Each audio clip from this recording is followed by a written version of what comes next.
Hey, welcome to Monday Morning Marriage Minute. Glad you could check in.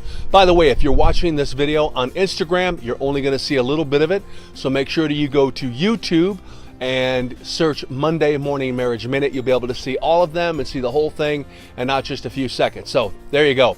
So keep your questions coming to 1minutemarriage at gmail.com. I'll keep answering them. And today we're going to tackle something.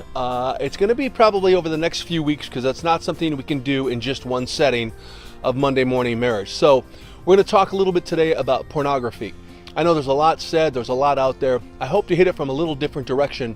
But I want to first start out by telling you a story about Beethoven. What does Beethoven have to do with porn? Trust me, it'll all make sense in a minute. But when Beethoven was a young boy, much like many young boys, he had a hard time getting out of bed.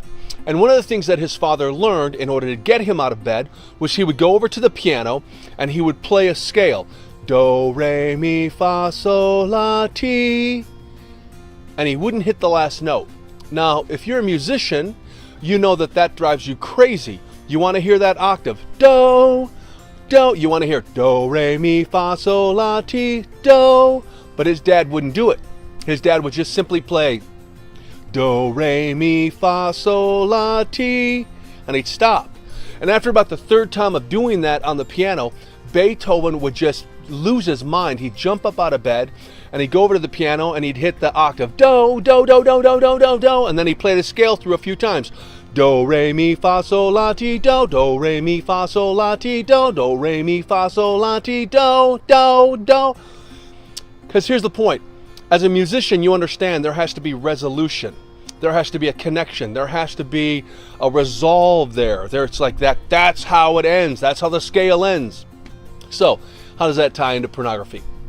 Well, when you start to get your chemicals rolling due to images, or you start to get excited, male or female, typically more male, but we'll throw females in as well.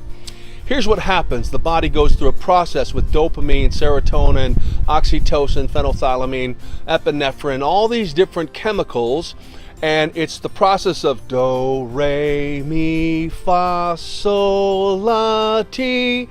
And then there's an orgasm. And at that orgasm, the brain has been trained to connect. So when you hit, do, and you orgasm, your body, your brain was created in such a way that it wants to connect with a real person, a real live human being. But when you're looking at porn, you go through those stages, do, re, mi, fa, sol, la, ti, and there's no do.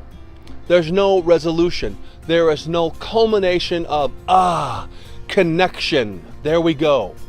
And so the problem is, then in the brain what happens is you start to actually change the wiring of the brain. It's called neoplasticity.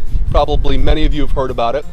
So what happens then is neoplasticity, the brain starts to slowly change. And as those chemicals are released and you get to that point where you want to hit that, that resolution or that connection or that final do, when it's pornography, all of a sudden the brain does something weird. Rather than connecting in the same area of the brain, then it actually triggers anger. And so one of the things that you find with people who are continually addicted to porn, and there's no connection because, again, there's no real physical person, is that their brain starts to be triggered in such a way that they then start to have issues with anger. Now, before you go, well, I don't have issues with anger and I look at porn, what it means is anger can come out in many different ways. It can be, overeating or overspending. It can be control issues. It can be obsessive compulsive disorders in many different areas. But the point is that you've now, earthquake, you've now trained your brain rather than to culminate and connect with someone. You've now created pathways in your brain to culminate and to trigger anger. And so there's this dichotomy of what really is supposed to happen. Now, next week we'll talk a little bit more about, what if it's with a real person? Well, it should be your spouse.